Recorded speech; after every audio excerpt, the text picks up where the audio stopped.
The Sine Institute of Policy and Politics is American University's incubator for policy innovation. We convene leaders in the academic, public, private, nonprofit, and journalism sectors to engage and promote common ground and nonpartisan solutions. In an evolving world, we seize the opportunity to work on the nation's most pressing challenges through collaboration by experts and top scholars in their field with students in research and scholarship. As part of that goal, the Sine Institute leverages American University's location in our nation's capital, the nexus of government and a growing international business center. We connect diverse perspectives from around the country and around the world with our world-class academics and research, experienced practitioners, and the most politically active student body in the U.S. We stand apart through our focus on the role of business and the nonprofit community in public policy, the rise of the importance of economic regions in the United States, and international policy issues. Our focus is to make an immediate impact at the intersection of policy and politics that leads to real and lasting change. Thank you for joining us as we convene, communicate, and collaborate. And now introducing 2023 Sine Fellow, the Honorable Bill de Blasio. Yeah. All right. How you doing? Hello, everyone. Welcome. Thank you so much for joining us. Hello. I didn't see it. Welcome, everyone, to our Sine Institute Fellows Seminar today. My name is Ava Gadden, and I'm the Administrative Assistant for Sine. On behalf of the Sine Institute and myself, we are so pleased to have you join us for this event. The Sine Institute is a laboratory for university-wide collaboration and an incubator for policy innovation, convening the best and brightest in the public, private, academic, and nonprofit sectors, as well as journalism. The Institute is where the brightest minds engage to promote common ground and nonpartisan solutions. It is where American University comes to convene, communicate, and collaborate.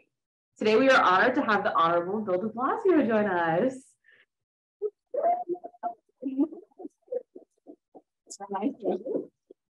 Bill de Blasio is an American political leader who served as the 109th mayor of New York City from 2014 to 2021. As mayor, de Blasio led New York City through the COVID-19 pandemic and created a groundbreaking initiative which ensured that early childhood education became a universal right in the 5 boroughs. Mayor de Blasio also successfully worked to reduce income inequality, provide affordable housing, respond to a growing climate crisis, and increase the city's minimum wage. Mayor de Blasio has also held the office of New York City Public Advocate, served on the New York City Council, and served as the campaign manager for Hillary Rodham Clinton's successful senatorial campaign of 2000. Mayor de Blasio has joined us on campus to share his experiences and lessons learned when it comes to policy and politics and taking on the contentious issue of education while actually making progress. Through this, he will help us navigate through the making of universal pre-K in New York City, present the case for traditional public schools, and discuss fighting COVID while putting children first. Please welcome again, Mayor Bill de Blasio. Thank you, Ava, for shepherding me through this wonderful experience. And Amy, thank you for leading us, the Sine Institute. I want to talk about a very important topic, but the first important programming note that our communications guru, Ben, has a birthday. So Ben, raise your hand.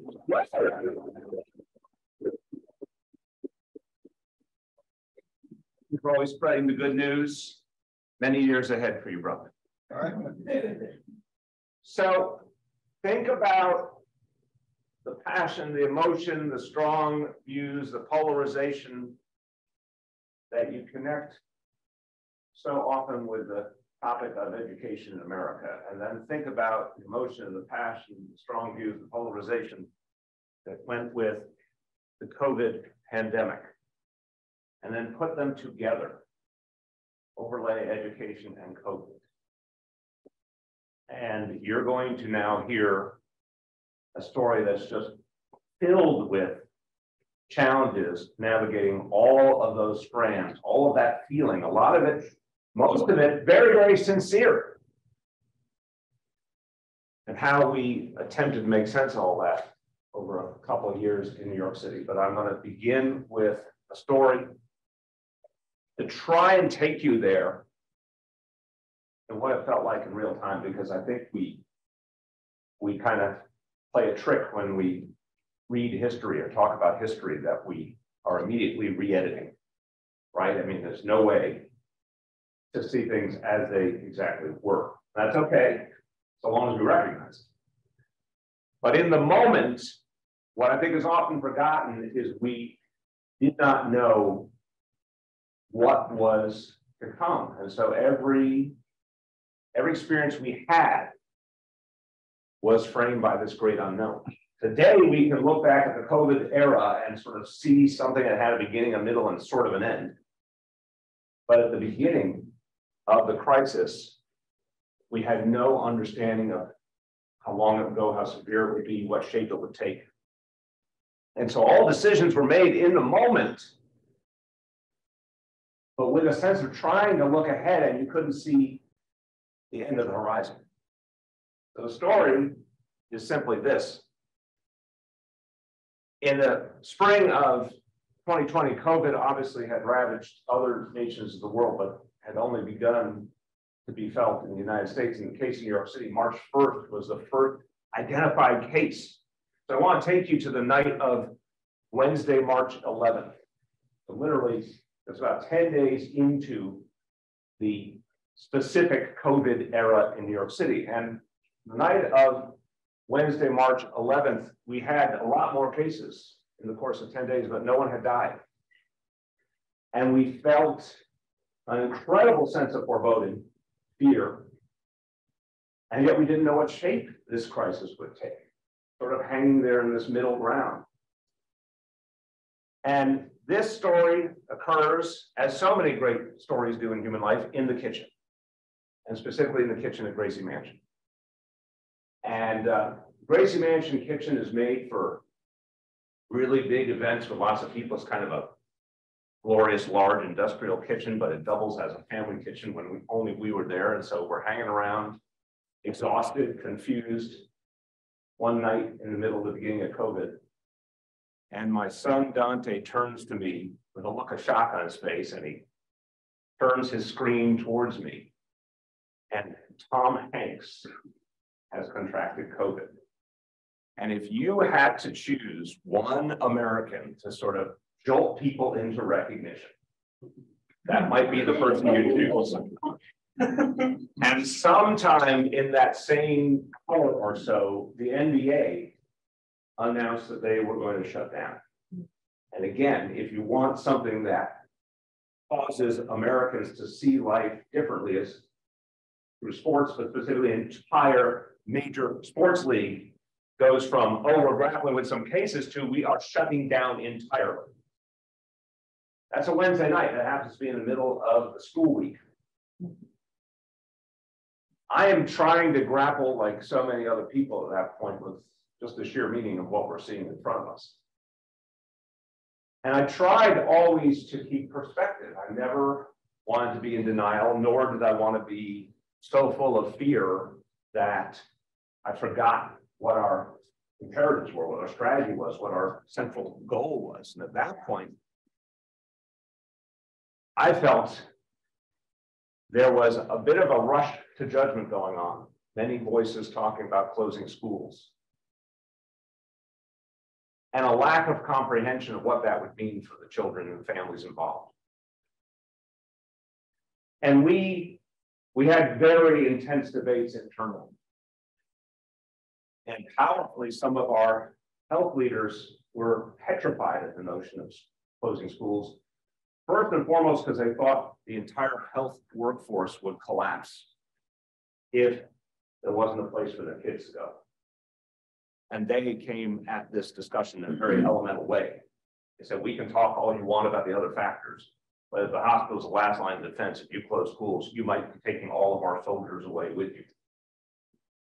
And other health leaders, of course, thought from the perspective of trying to, in any way possible, contain the spread, and the role that the schools could play in that. And then some others said, wait a minute, when you think about the risks that COVID may pose to children, we want to talk about the risks to children if they're not in a safe, nurturing environment, if they're not getting proper nutrition, if they're not getting a mental health support from devoted professionals. All of this was swirling around. That Thursday, that next day, I tried to believe there might be a way out. And I saw those big seismic developments, but I tried not to be overawed by them because I kept coming back to the fundamental notion that we were potentially going to lose quite a bit if we close our schools. Friday, we're having more and more trouble, more and more teachers and school staff members getting sick. So now we're presented with profound logistical challenge. Even if we see ultimately more virtue in keeping school open, the staffing necessary, and we're talking about big New York City public schools in many cases. We're talking about a school system with over 1 million children in it. Lots of schools, 500,000, several thousand kids. So you start to lose a certain number of staff, you literally can't run the school. I met with the teachers union president that day. We had a very honest conversation. And he was not at a point of total direness. He was willing to work with me, but also very, very concerned about what his membership was feeling. We got through that Friday, the end of the school week, still hoping there was a way forward, but getting more and more concerned we couldn't necessarily make the pieces fit. Finally, over the weekend, the evidence kept mounting of the size of the challenge we faced with COVID. We lost our first New Yorker on March 14th. And it became clearer and clearer that even if we wanted to, it would be hard to believe the staffing would be there when you think about all the quarantines and everything else that we needed. And the school's chancellor, the health officials, and I met that Sunday, 15th, and talked about doing something that unfortunately became more and more logical, but the ramifications of which became more and more terrifying, which is if we were to shut schools, how and when would we ever reopen them? And for everyone who is in public service or going into public service or going to be a decision maker, I want to note this very simply, that it's so easy to make a sort of one-dimensional decision. If it was just how do we stop the immediate pain, how do we stop the immediate problem, that would have been very easy to say, shut schools. But that second level, third level question came into play. Are we shutting them in March with the intention of ever coming back before the school year ends in June? Will we ever see school again in the calendar year? Will we be able to bring it back that September? We didn't know, but what we did know is the second you closed, the momentum changed and reopening would be extremely difficult.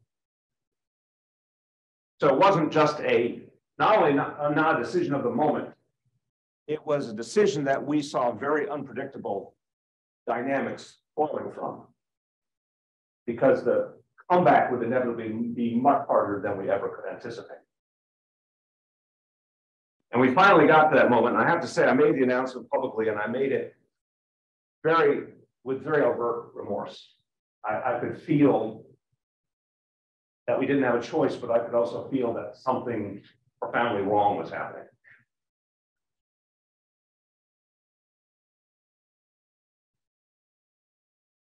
So then the era of remote education began. And I want to say, I never had undue hope for remote education, but I really want to honor thousands and thousands of teachers and staff members who just truly, this is a good use of the word Herculean, took a school system that had never attempted remote on any scale, and within 2 weeks had a viable system for teaching all 1 million children via remote. Now, of course, we didn't have enough devices for enough kids, particularly kids who are less privileged. We had to do a massive effort for hundreds of thousands of devices being provided for free over time. We had to teach everyone involved how to live in a remote world.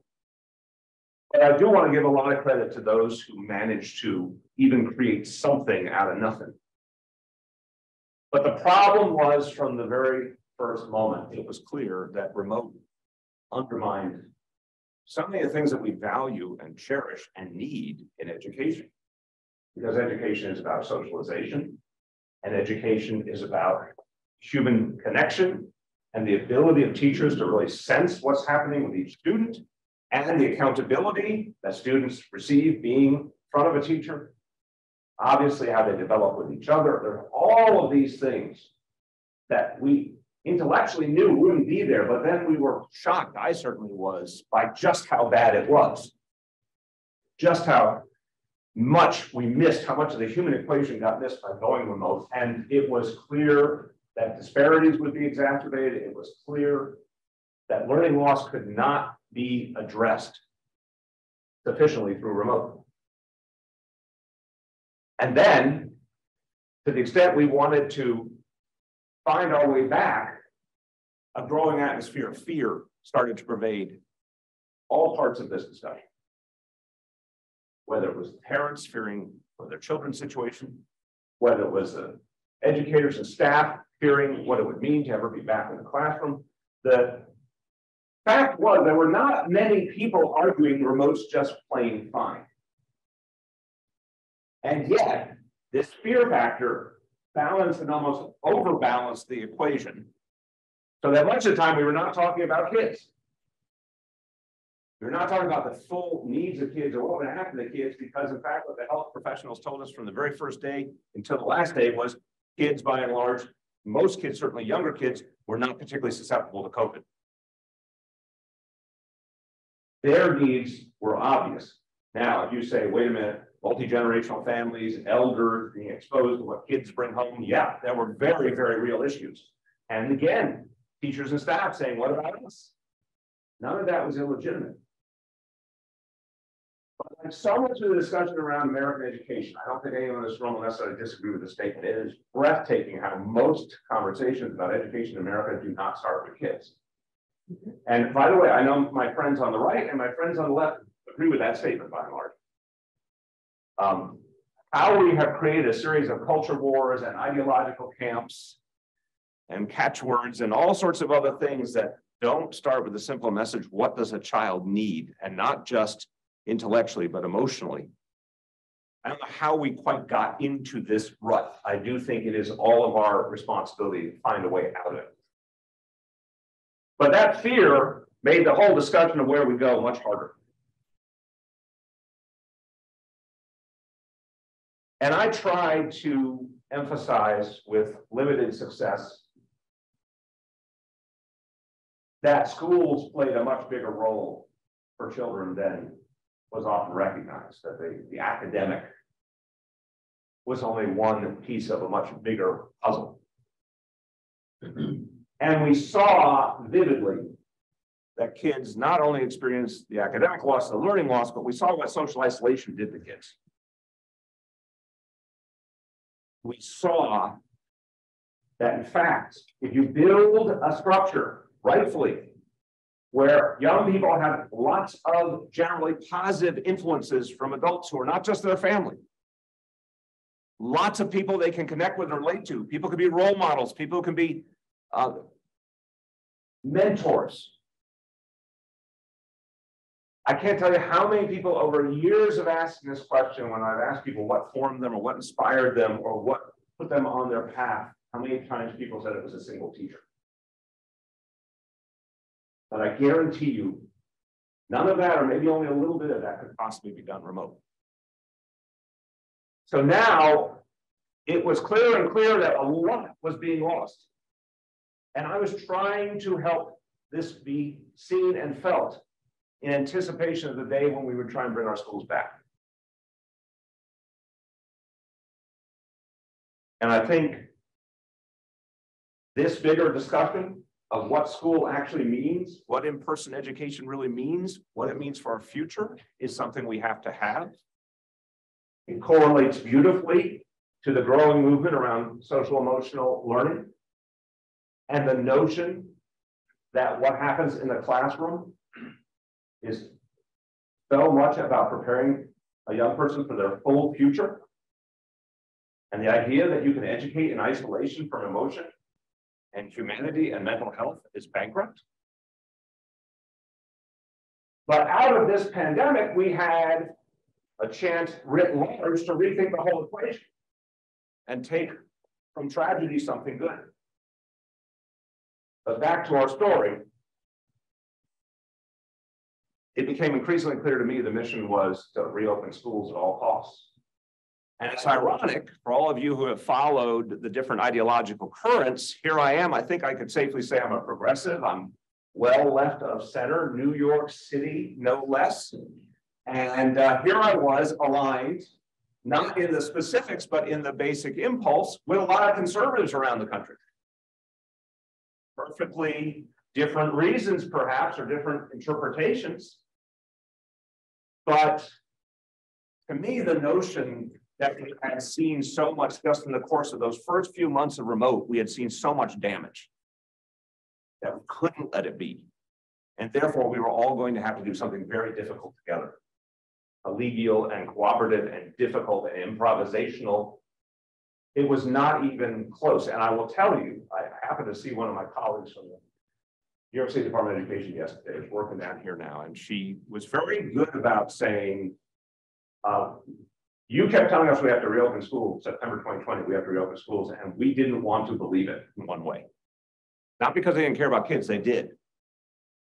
But they looked at all the challenges, and they looked at the cross pressures, and they looked at the things we didn't know. And it was very easy, even good, devoted people, although very exhausted, overwhelmed, good, devoted people, it was very easy to say, this is bridge too far. Can we slow this down? Can we put this off? And I was blessed by a single-mindedness, in part because of being a public school parent myself. At a certain point, I felt that it would be, in effect, malpractice if we didn't try. I also felt it was not as mysterious as a lot of people were making it out to be. And the number one question, of course, was how do you keep kids and the larger school community safe, and by extension, everyone back at home?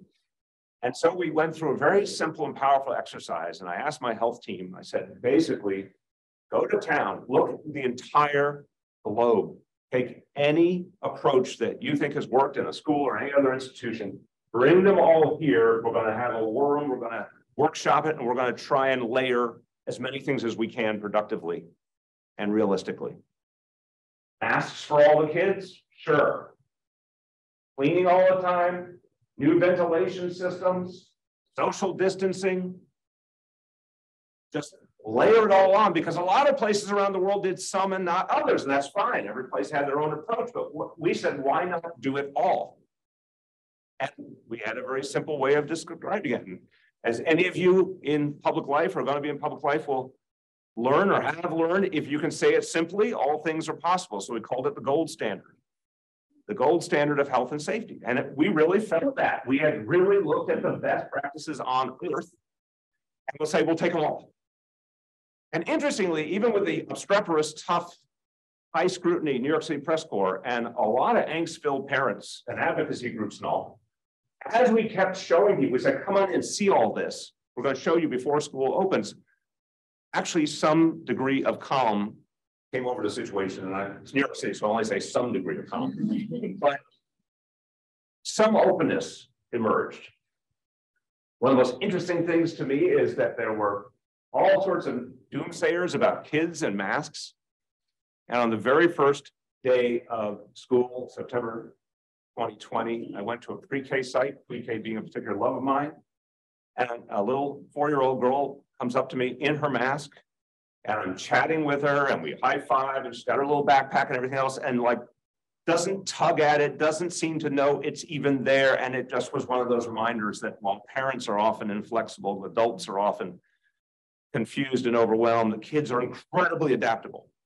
So we had 1 million kids wearing masks pretty much without a problem, starting with 3-year-olds. And from their point of view, it's like, oh, we're just doing this now. And they did. It's dress-up day all year. And it worked sufficiently. We didn't get as many kids back as we wanted. We had to do social distancing and a lot of other things that reduced the number of kids we would ideally like to have in school, but we came back. And then loomed the last thing I want to talk about, which is the second year of COVID, 2021. At which point, that summer, we had to make a decision about the future. And we had to decide whether we thought there was such thing as productive remote education.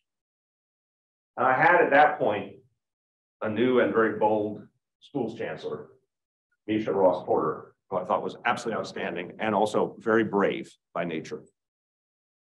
And she was a lifelong educator, New York City Public School student, product of the schools, parent in New York City Public Schools, and she was like, we are not doing remote anymore.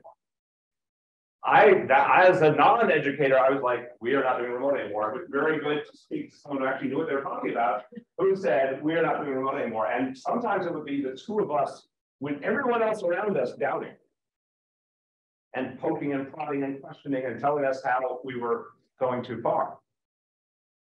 But what was so interesting is in the middle of all this, and there's always within big, complicated organizations, different strands, different constituencies and schools of thought, but who came along to back up the chancellor and I, but our health leaders, who had, by the time we got to the summer of 2021, become deeply distressed that kids out of school was causing long-term damage.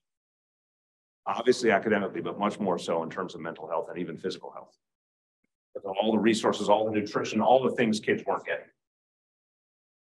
So we decided on a bold course, and I will recommend to anyone who wants to change the world the power of boldness.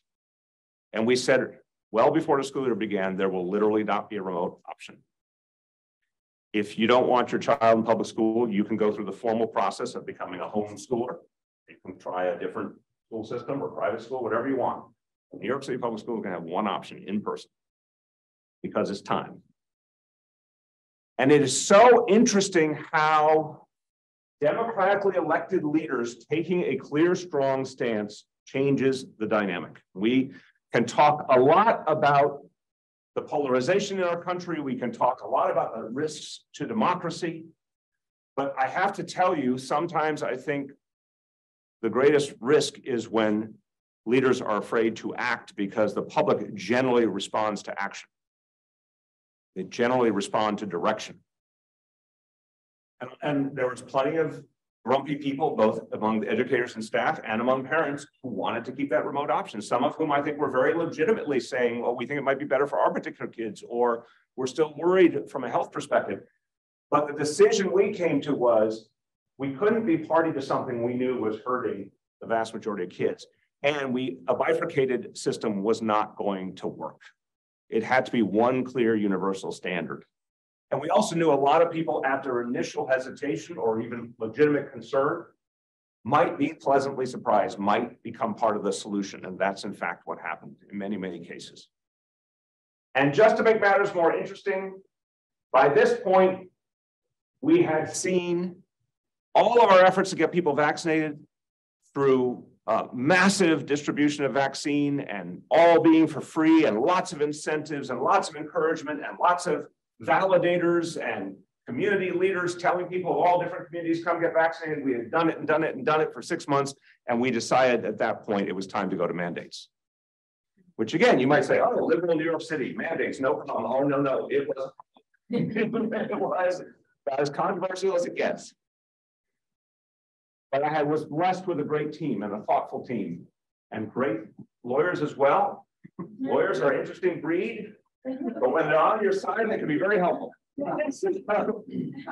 And so we decided it was going to be the beginning of a series of vaccine mandates, and the best place to begin was in our schools, because I'm happy to say, accurately gauged that all the angst and conflict notwithstanding, that something would click in the minds of parents, that if you said, hey, parents, we want to protect your kids, your family, by making sure everyone who works in the schools is vaccinated, that suddenly it would become a noble self-interest matter, that the constituency dynamics in the political environment would change radically when, of course, some amongst the educators and staff said, we don't want to get vaccinated.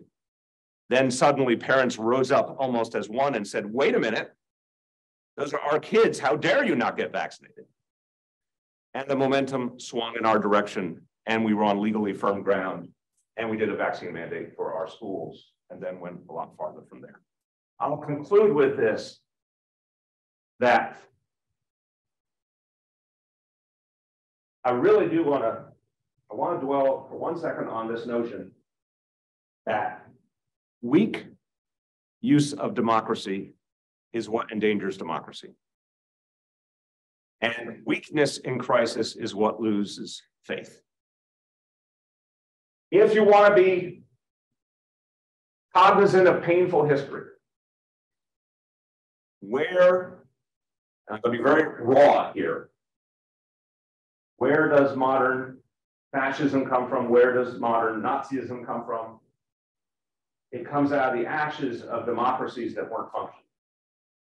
Weak leaders, weak coalitions, fear of the anti-democratic forces that instead of causing a fight back, caused a retreat. In our very, very different situation, but with some of that history in mind, we kept believing that if a democratically elected government set a strong, bold path, actually a lot of people would move with it. They'd either feel they had to, or they would become convinced over time, or if we could show results, the results would become the facts on the ground that would really matter. And it's funny, even a lot of people who purported to be anti-vax in some form or another quickly gave up when there were consequences involved. There were a few who were so ideologically pure that they would give up their job or whatever else. But the vast majority of folks were not really committed ideologically to an anti-vax position. They were hesitant, or they were listening to a crowd around them, or whatever else it might be.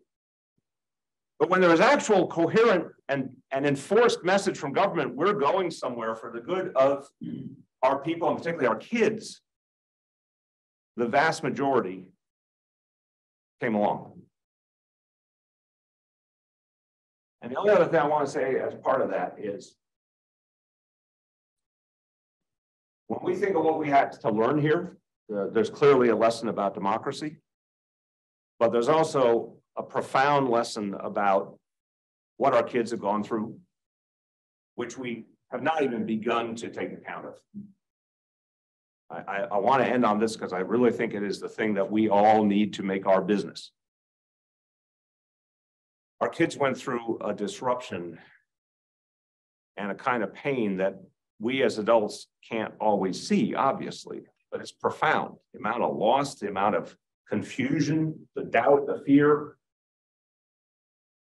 In New York City, we decided it was so severe that for all the kids coming back in September 2021, all of them, 1 million, we would do a basic, or a first level mental health screening for all of our kids, with the goal of identifying which kids needed substantial mental health support. We hired a lot more social workers. We recognized, it was only beginning, that we need to reorient our entire conception of education to be heavy on mental health capacity in our schools. Because before the pandemic, that need existed. But the pandemic has created a reality that will last for many years, in which to educate also is to heal and to reach each child wherever they are with the help and the support they need. We have not taken account of the damage, the impact, and what it means for our future. But we have still a chance to do that and make education and schools something much more profoundly important to the future of our kids. And that's the only way we have the kind of country we need to have in the future. Thank you.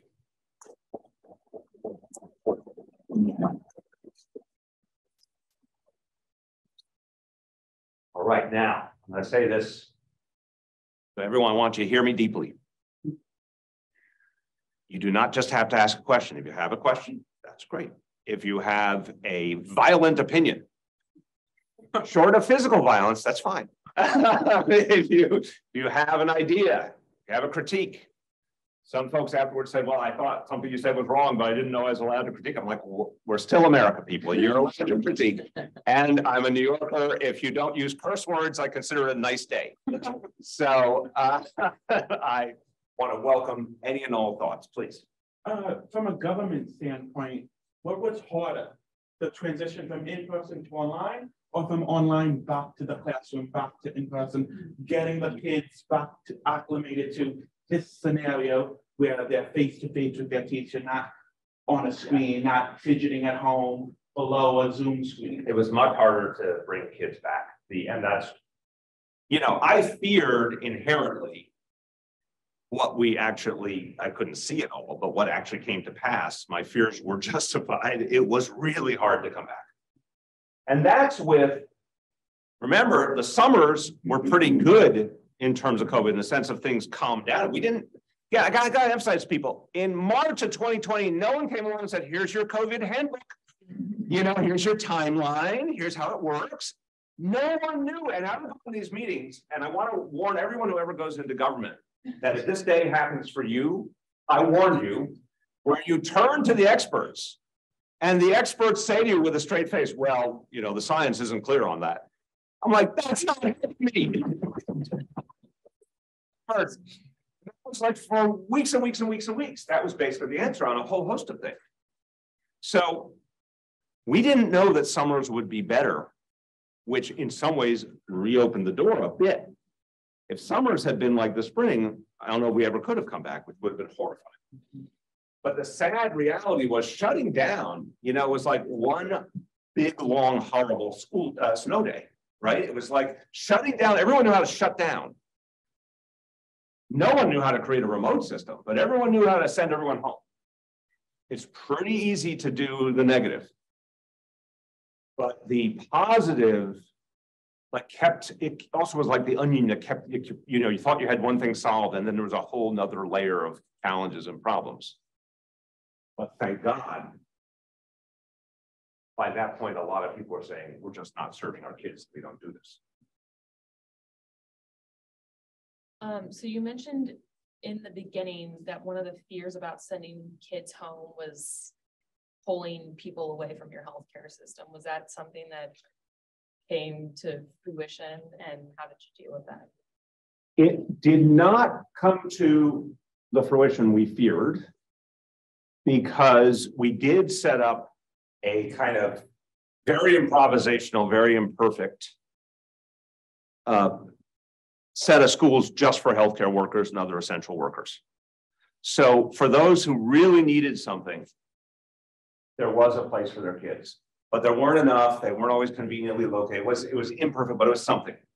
But what's interesting is, you know, you can't model. I think the notion of modeling, you know, what's going to happen in a crisis is you should try, and, you know, then you can have a good laugh later on when it turns out very, very different.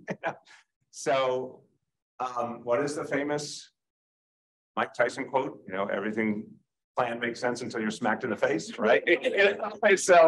So what we found was everyone in the time when we had to really substantially shut down, everyone was home, which meant there were multi-generational dynamics in which healthcare workers would have their kids stay with someone in their extended family or friend group. So it was not the problem we feared. But I want to emphasize, when the hospital leaders were saying that, okay, this is the blood-curdling statistic I like to use just to give everyone something to be happy didn't happen. So, and I want to tell you, I'm looking you in the eye. The person I told this exact thing to was the President of the United States, Donald J. Trump, good friend of mine. I told him this exact thing, and in my only time in my entire experience with him, there was silence on the other end of the phone. New York City today has about 20,000 hospital beds. By the end of March 2020, our projections of what the spread of COVID would mean and how many serious cases there would have to be hospitalized, many of which, if they weren't hospitalized quickly, would probably die. Our projection was we needed not 20,000 we had already, we needed 64,000 hospital beds. There was no physical way on earth to achieve that, even with the most stunning effort. Even if you could find the physical beds, there weren't enough personnel to staff them. There weren't enough ventilators.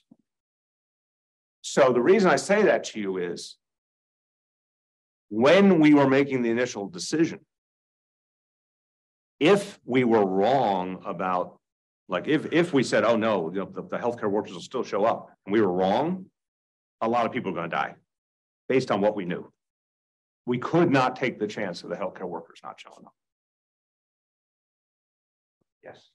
You mentioned that there was a lot of concern around kids' nutrition when they were sent home, with kids were on like free or reduced lunch. Was there any program New York City was able to put in place that provided lunch to these kids during remote schooling? Yes, but always imperfectly. We had lunches available and breakfast available at the schools for pickup.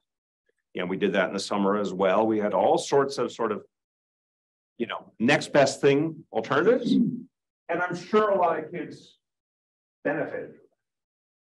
But I think it's important to recognize the sort of the physical and emotional reality of a school is so wide ranging. Did someone hit the door? Thank you. That's nutrition, it's mental health, it's mentorship, it's safety, it's encouragement. It's all of these layers and socialization. It's all of these things happening at once.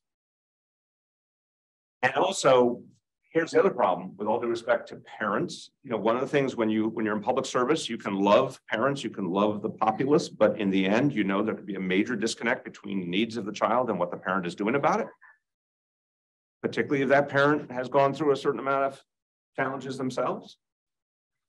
So the food could be available if you go pick it up at the school, but that kid, the 6-year-old or 7-year-old is not going to go do that. They need an adult who takes responsibility, as opposed to if they show up at school, there's a whole bunch of adults who are making sure that happens for them. Yes. Do you think that sort of as we move past this particular crisis and we learned a little bit about the value of like in-person education or childcare, that policy debates around like pre-K or after-school programs or like additional support, do you think that debate's shifted or changed? I don't think it's shifted or changed from what I can see yet in the fuller way. In other words, I don't think there's a new consensus, but I do think there's improvement. I think there's improvement. I am an optimist by nature, or else I really, really, really shouldn't have done the last job I had. It wouldn't have ended well.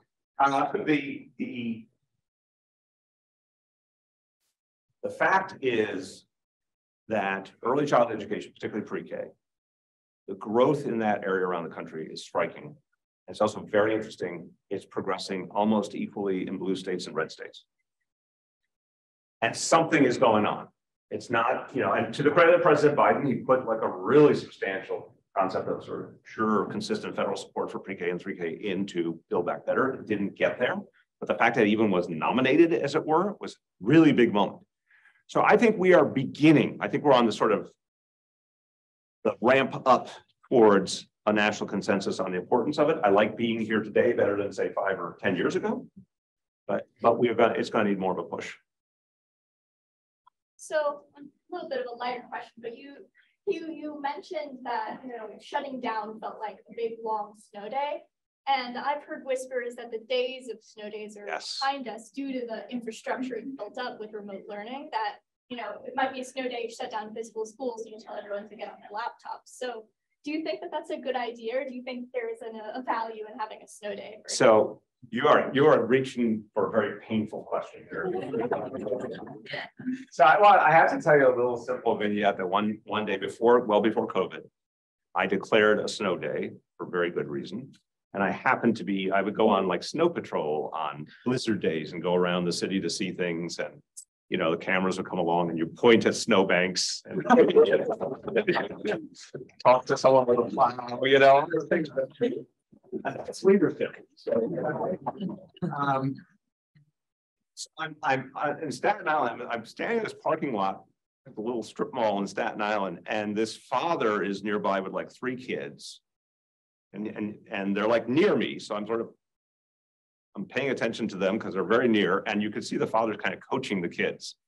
And one by one, they come up almost like in a line, very formally, and they say, "Thank you for the snow day." Snow day, each one after another does their thank you for the snow day. I was like, "Get on, Dad." He's teaching manners, some respect for democracy. Those are the only kids on Staten Island who ever said something nice to a politician. So,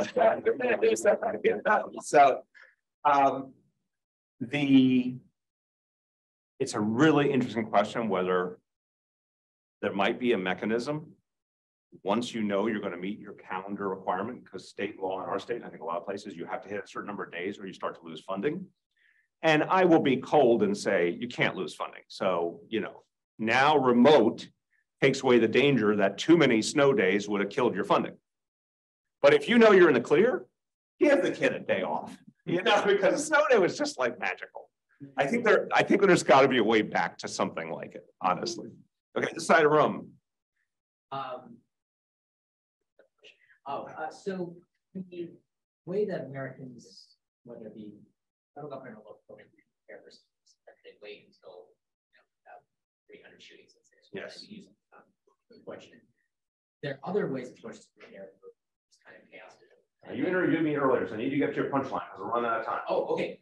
Statistically, it's clear that we probably will have another pandemic in our lifetime. Yes. Or something of this nature. Is New York City, and you feel like contacting other cities, prepared now more than ever? We are better. We're better off because of what we learned. Because remember, obnoxiously, the last pandemic was literally 100 years ago, so no one was around to experience it. Now, if it's going to be, God forbid, 10 years, 20 years, 30 years, there's going to be a huge cadre of people who went through it and know how to deal with it. We have a lot more supplies. We have better protocols. But are we where we need to be? Not enough. And is our country even sort of kind of beginning to be close to where we need to be to prepare? Have we acted on our lessons? Okay. So could you elaborate upon your interactions with former President Trump? He being in an executive role, you being in an executive role, your leadership styles and temperaments being very different. Thank you. Consult. You consult the nicest thing you ever said to me. Yeah. It's, you know, you consult experts. I guess it has less reverence for experts. So I felt over a lifetime of public service that like I had made a study of people, humanity, and adjusted regularly to whichever human being was talking to. And this was certainly one of the harder cases that I ever experienced. And so, because I had, I went and met with him after the election out of the hope, before he took office, there was a school of thought that said maybe he would moderate, maybe, the rhetoric would come down and he'd govern a little more from the center. And he was a New Yorker. And I thought, okay, maybe we can find some common ground. And I had this kind of hour with him that was, maybe half of it was based in reality and the other half was kind of strikingly delusional for someone who was about to leave the free world. So I was like this the whole time. So I had gotten a grounding that way. And then the crisis, made everything even stranger. So I was kind of like, okay, I'm going to, no sudden moves. I'm going to be deferential. I'm going to, just really try and over communicate and try and hear. And it was the same exact thing. There were moments. There was one time where he's like, I raised a concern about we needed ventilators. We needed a whole lot of supplies we couldn't get. Like the entire international market for everything we needed for the pandemic collapsed like in a matter of literally a day or two. It was just unbelievable. And we were spiraling down. And I called and said, we need this help. And I talked to him about Elmhurst Hospital in Queens, which is kind of the epicenter of the epicenter. And he actually used to live near there growing up in Queens. And he said that, and there was like a moment of what sounded like something like empathy. I was like, wow, you've never done that before. So, and there's at one point, he like said, hold on, they put on the speakerphone and said, I got, this person in the room is like all the key leadership. And he started like saying, they need this, this, and it sounded like coherent leadership. And then like an hour later, something strange and delusional would happen. So he was the only show in town for us. But all you could do is be deferential, be clear, try and make clear the consequences of inaction, and hope to get past to someone a little more practical, shall we say. And the best thing, the best days I ever had was when he sent me to the military, who were polite about their feelings, but they didn't really hide too much. That they're like, okay, this is what we've been ordered to do. Now there's these other things we could do. And they were very helpful and creative, improvisational. And that helped a lot. My dad's name is Dante. It's a great name. Yes. Yeah. Right on, Dad. So there's been an increase in behavioral issues among kids that like they talk about the teachers, and all of that. And do you think that's like correlated with coming back to school? And then also, if this was like 1972, do you think that there would be like not as high mental health issues among the young kids because they'd be watching PBS and ABC instead of TikTok and stuff? Yes, across the board. And no, you're really getting to a core point. I think the interplay of social media and massive societal breakdown is nasty as all hell. Now, I also think, since we're in the august halls of academia, that we should take great solace from the fact that no historical pattern ever remains. Like when we think history has ended, it always slaps us in the face and teaches us a lesson. So I'd like to believe this too shall pass. I'd like to believe there are countermeasures to restore some civility and to restore some youth to the youth experience. And I do think the conversation about how to address social media is maturing rapidly. And I think the TikTok crisis, I think the AI crisis, a lot of things are going to force us to say, whoa, you know. And I think a lot of parents are also becoming much more aggressive about no longer just being permissive, as if you will. But I think you're exactly right. That challenge, and then just a massive mental health challenge. Why wouldn't someone act out in a way if all you've seen is pain and confusion and disruption and a bunch of adults fighting? Did you have one? I want to honor you. You may be a member of the official team, but you're a human being with a question too. Thank you. I appreciate it. So, you know, as mayor, the buck kind of like stops with you. All eyes are on you. Immense amount of pressure to handle all these situations, right? Especially in like tense COVID times. So I was just wondering, like personally, how do you balance all of that like pressure and like what do you do for yourself to kind of keep yourself sane? And then also when something bad happens or when something could have been prevented, how do you not take all the pressure of that as well?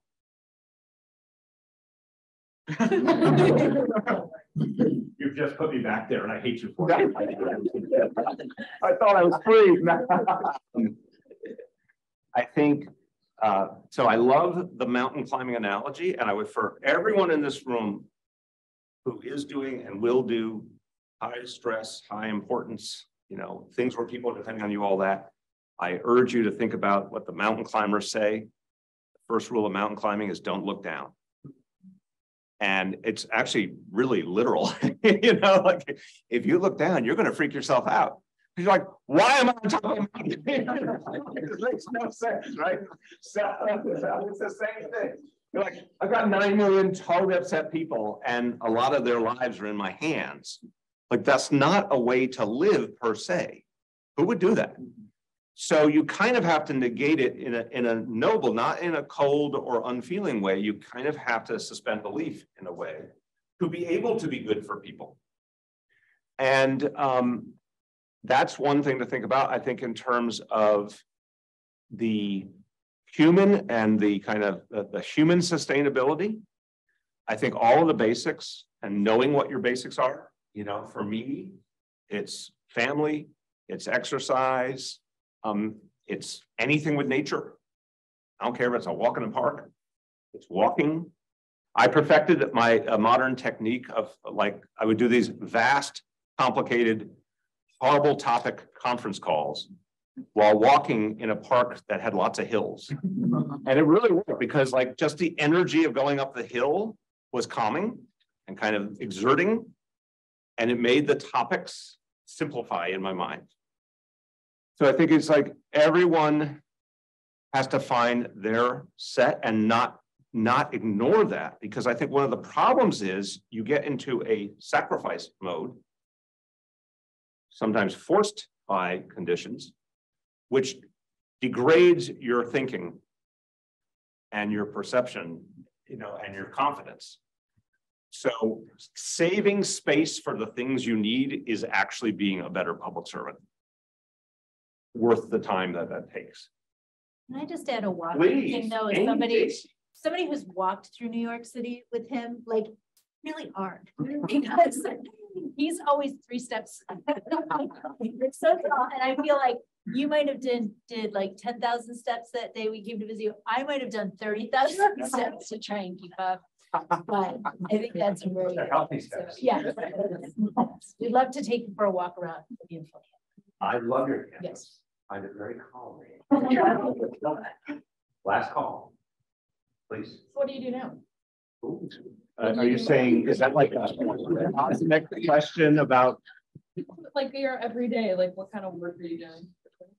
So, interesting mix of teaching here, or kind of this kind of thing, teaching at NYU, which includes actual full courses and a whole bunch of one-off panels, lectures, whatever, and consulting and commentating sometimes, and public speaking, and some writing, and a bunch of stuff. And it's good and it's interesting, but I also have that other part of me that, like, I'm supposed to be doing this other thing in public service. And so I think I'm appreciating a different life, but I also know what my North Star is. And which is kind of weird after what I've been through. I just want to say, and, having now said that sort of poetic, beautiful thing, I was like, oh, that's kind of weird because, and I will tell you, I think this is an affirmational point. So I had a team that developed well over 10 years. Like, we had a lot of team members who were together in my previous office to mayor, and then all 8 years of being mayor. And we kept building. And what was so fascinating is our team was at its very best, the best lineup, the most unity, the most communication in 2021, when we were dealing with some of our biggest challenges. But what was so fascinating was it caused us to, because it was our best team and there was like unity and sort of connection between people, we got very bold. Thus, vaccine mandates, thus being willing to bring schools back. We were like, it was like, for all the sports fans out there, it was like a lot of no-look passes. Like, everyone just understood each other and was very comfortable and was willing to take risks together. So the reason I say that is, at the end of 2021, I was like, oh my God, we finally figured it out. And they're like, you're term limited, get out of here. And in fact, I want you to know, I was in housing provided by the government and they evicted me on New Year's Eve. I mean, who does that? You think of the insensitivity. Like, you have to get out of here by the end of New Year's Eve. I'm like, that's cold. Well, they call it term limits, but I felt I was being evicted. I was like, did you have to make it that day?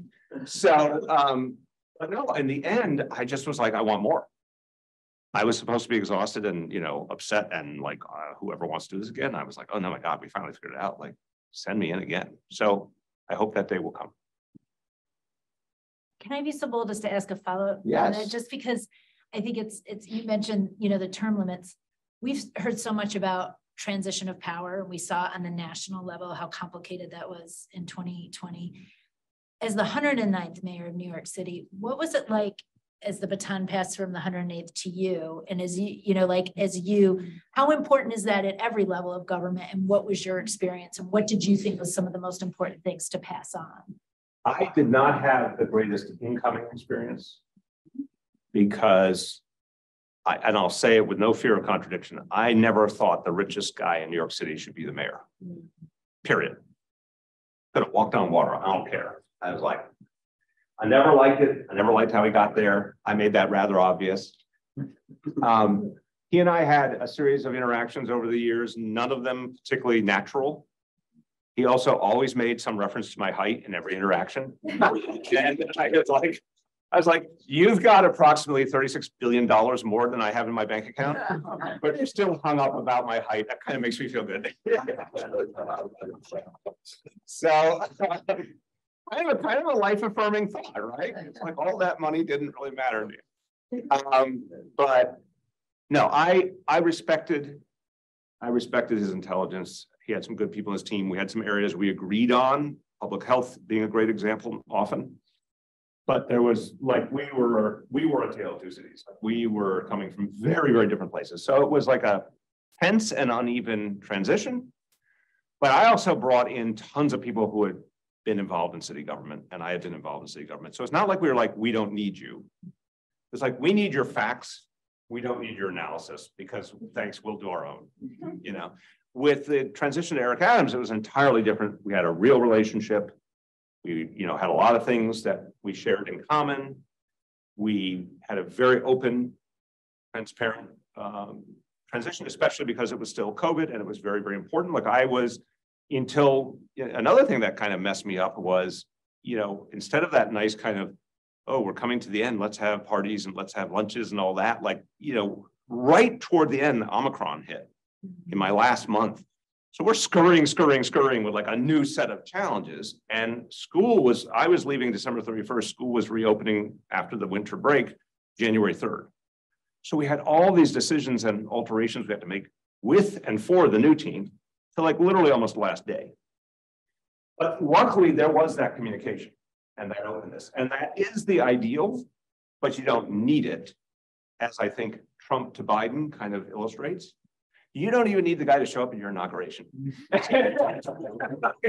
You're still going to be in charge. Thank you, everybody.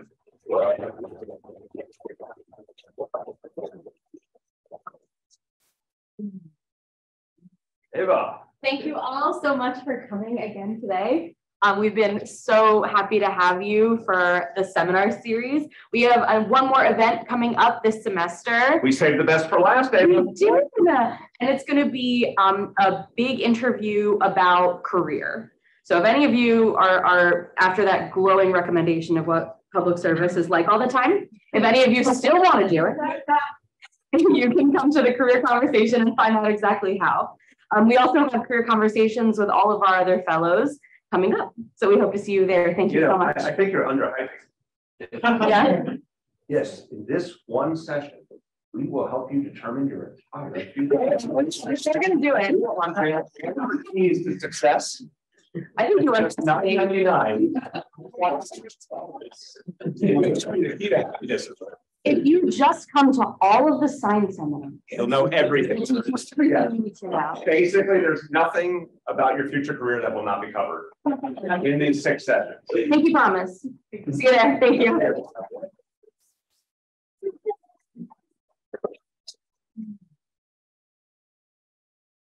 Yes. Thank you very much. You're welcome.